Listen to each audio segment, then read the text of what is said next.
Go ate. Sige, basahin mo.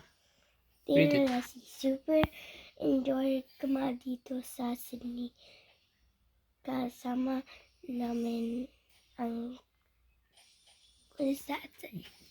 Buong Buong pamilya at first time. Naman mami si baby. Baby Benjamin. Excited ka na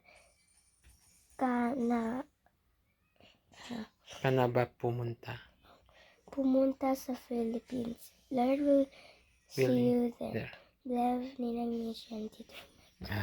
What do you say? Cool. Thank you, Nina Misha. Thank you, Ninang Misha. I'll see you soon. That's where a celebrity lives. Where? Meghan Trainor. Okay, I don't know him. Her. Okay.